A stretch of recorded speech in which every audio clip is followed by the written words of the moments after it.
Ah non, mais là, je pensais qu'on avait atteint le summum. Je pensais que cette fédération française de football, elle avait déjà touché le fond.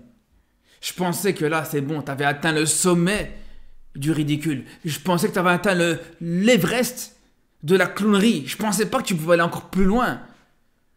T'étais déjà au sol, là, tu continues encore à creuser. Mais comment c'est possible? Comment tu peux être aussi ridicule?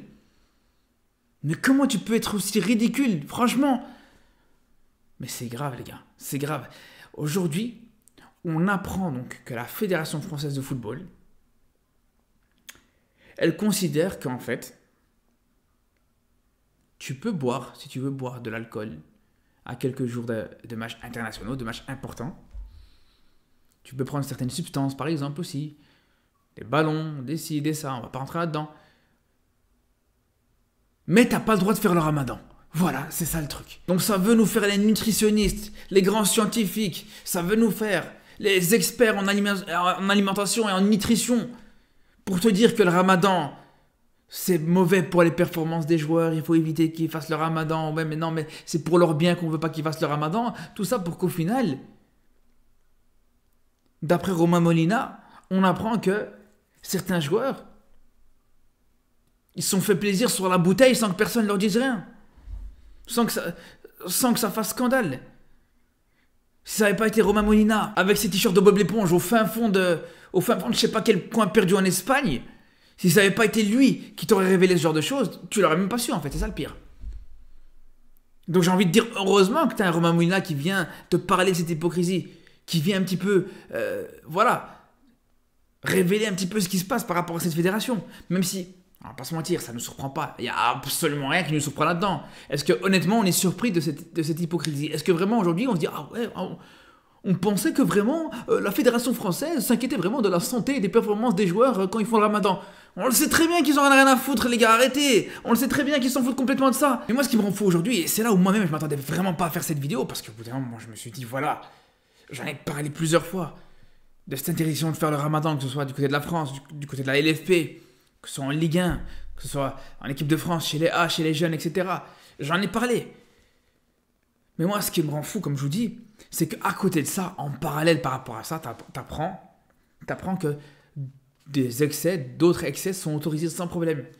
Et c'est là vraiment où on se rend compte à quel point ça fait peur en fait. Ça fait peur et ça fait qu'au final, tu sens qu'en tant que musulman, je suis désolé, mais tu te fais pas respecter. Quand tu vois ça, je suis désolé, tu te fais pas respecter du tout. Vous imaginez que pour eux, une pratique religieuse, parce que tu es musulman, elle va être encore pire que de consommer de l'alcool, consommer certaines substances, on ne va pas revenir là-dessus, juste parce que voilà, il y a un problème aujourd'hui en France avec l'islam, tout simplement. Et ça, je vous dis, ça fait peur. Aujourd'hui, ça fait peur. On se demande, à partir du moment où la Fédération française de football, elle préfère clairement que certains joueurs boivent ou fassent même pire que de faire le ramadan, on se dit, les gars, là, c'est grave. Là, vraiment, c'est très grave. Là, on a atteint, je vous dis, un niveau de manque de respect envers les musulmans qui, pour moi, est clairement inacceptable. En admettant, bien sûr, si les informations de Romain Molina sont vraies, qui souvent, c'est le cas, on va pas se mentir. Mais je vous dis, c'est très grave, les gars. Parce qu'aujourd'hui, voilà, je vais vous dire une chose.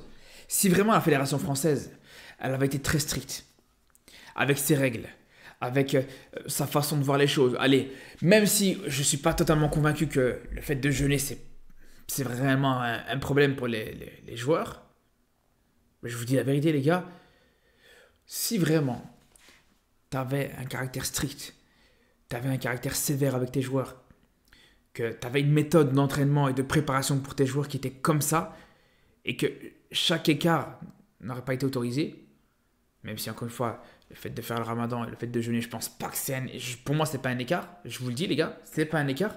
Mais bref, tout ça pour dire que tu peux être strict dans ces cas-là, mais alors de l'autre côté, quand tu as des vrais écarts, des véritables écarts, avec des choses que les joueurs peuvent faire qui vont nuire à la santé, qui vont nuire à la performance, qui peuvent être très graves aussi pour le corps, même sur le long terme, c'est là où tu dois être strict. Mais là, le problème, il n'est même pas là. Le problème, c'est que tu as une fédération française qui est stricte que quand c'est pour tout ce qui est autour de la religion, autour de la religion bien sûr, musulmane, pas n'importe laquelle. Et ça, je vous dis, c'est pas acceptable du tout. J'aurais vraiment préféré, je vous le dis, qu'ils interdisent tout en fait. T'es interdit de faire le ramadan, mais t'es aussi strict quand tu vois que t'as un joueur voilà, qui a une bouteille à la main, ou que t'as un joueur qui fait des petites sorties, ou t'as un joueur qui veut faire la fête, ou t'as un joueur qui fait ça, et t'es strict à tous les niveaux. Ok, c'est une chose. Mais là, je vous dis, là, c'est clownesque les gars, c'est clownesque. Alors que de l'autre côté, t'as des joueurs qui détruisent leur santé, ça c'est déjà important, qui détruisent l'image de la fédération française, qui nuit ou qui font des choses qui peuvent nuire à leur performance, au sens propre du terme, et ça je vous dis c'est grave, parce que là, les gars, là, il n'y a pas de débat. Il n'y a pas de débat, l'alcool bien sûr que c'est mauvais pour la santé. Tout ce qui est à côté, les ballons, etc., là aussi c'est prouvé que ça a été mauvais pour la santé. Comme disait Romain Molina, il y a plusieurs cas de paralysie faciale à cause de protoxyde d'azote. Voilà, on va pas revenir là-dessus. Alors que, je vous dis, il n'y a aucune preuve qui montre ou qui démontre que le ramadan, non seulement c'est mauvais pour la santé, parce que ça, je pense que personne ne pourra te dire ça, mais surtout que le ramadan nuit aux performances des joueurs. Parce que c'est ça le premier argument qui est sorti. Que soi-disant, ça va nuire aux performances, parce que soi-disant, voilà, il faut des joueurs performants, etc. On sait très bien que ça n'a pas forcément de lien de cause à effet. À partir du moment où le joueur qui fait le ramadan, ou le joueur est jeune, il est bien encadré, il est conseillé, bref, il est épaulé à ce niveau-là, pour gérer à la fois son jeune et pour gérer à la fois sa pratique sportive, il n'y a aucun problème, mes frères, il n'y a aucun problème. Rien que ce soir, moi-même, je vais faire un five, les gars, il n'y a pas de problème. On sait très bien que pendant le ramadan, voilà, on est tous en forme, on a tous cette possibilité de pouvoir faire du sport et pouvoir faire une activité physique sans pour autant être complètement impacté, on va pas se mentir. Mais bref, voilà, la question du ramadan, elle est même pas là au final, parce que là je m'attarde sur le ramadan, parce que c'est vrai que quand tu mets les deux choses en parallèle, ça reste ridicule, faut être honnête. Mais au-delà de ça, il faut quand même parler de cette situation-là. On fait abstraction du ramadan, les gars. On fait totalement abstraction du ramadan, mais le fait déjà de voir ça, de voir que ça passe inaperçu déjà, le fait de voir qu'en plus de ça, apparemment, c'était pas la première fois, qu'apparemment, d'après Romain Molina, toujours, à l'Euro 2016, finale de l'Euro 2016, une des plus grosses cicatrices du football français depuis plusieurs années, t'apprends que voilà, plusieurs joueurs, la veille, ils ont encore été faire la fête. Et encore une fois, tu récidives à quelques mois de l'Euro, pour pas dire à quelques jours presque de l'Euro. L'Euro, c'est demain presque, les gars.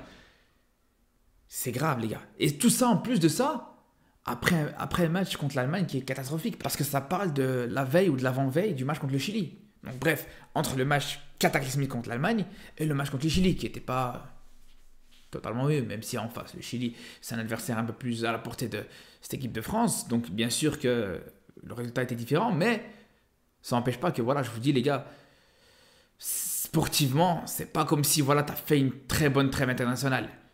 Et quand tu vois que même sur le plan extra-sportif, c'est pareil, entre les dramas avant cette trêve par rapport au ramadan, entre l'aspect sportif et maintenant qu'on apprend carrément que certains joueurs faisaient la fête, certains joueurs ont fait les débordements, parce qu'en plus de ça, bon, il y a eu la fête, ok, c'est une chose, mais apparemment, encore une fois, d'après Romain Molina, encore une fois, la police qui intervient, une personne qui a perdu conscience, des voisins qui se sont plaints par rapport au bruit, etc. Les gars, mais c'est une dinguerie, les gars. C'est une dinguerie. C'est grave quand on se dit, encore une fois, voilà, vous vous rappelez la fameuse charte, là, la fameuse charte qui a été signée par l'équipe de France après la désillusion de 2010, pour pas dire la catastrophe de 2010, avec ce qui s'est passé à Nice. Il y a eu une charte qui a été faite. Voilà, maintenant, quand tu joues en équipe de France, tu dois être exemplaire. Il y a plusieurs joueurs qui en ont fait les frais, les Anelka, les Benzema, les Ribéry, bref, il y en a plein qui en ont fait les frais réellement à ce niveau-là. On le sait très bien. Mais aujourd'hui, voilà. On voit que c'est différent, les gars. On voit que c'est différent. Regardez Nasri, par exemple. Il en parlait il y a quelques temps d'ici sur une vidéo avec Hervé Matou. Quand il parlait de la Coupe du Monde de 2014, il parlait clairement d'un de ses plus gros regrets. Pour lui, clairement, il devait y être tous les jours. Coupe du Monde 2014 au Brésil. Il sort de l'une des plus belles saisons qu'il a pu faire avec Manchester City. Le mec, il n'est pas là. On sait très bien que c'est pas pour l'aspect sportif, les gars. On sait très bien que c'est pas pour ça. Mais voilà, encore une fois, voilà. On sent du deux poids deux mesures. C'est marrant parce que tu vas sentir ce deux poids deux mesures, tu vas le sentir. Entre cette tendance à être sévère avec les joueurs qui font le ramadan et les joueurs qui font pas le ramadan, mais tu vas sentir aussi ce deux poids deux mesures entre les petits débordements en dehors du ramadan, en faisant abstraction du ramadan, ces petits débordements que peuvent faire certains joueurs, les Benzema, encore une fois, les Nasri, etc., qui ont un caractère un petit peu chaud, qui peuvent parfois, comme en fait tous les joueurs de foot professionnels quasiment, faire des petites bêtises. Aujourd'hui, on se rend compte que ces joueurs-là, ils vont pas être traités de la même manière quand ça va être d'autres. Donc même là, au final, tu retrouves ce deux poids deux mesures. Même là, tu vas trouver justement que les joueurs ne vont pas être traités de la même manière.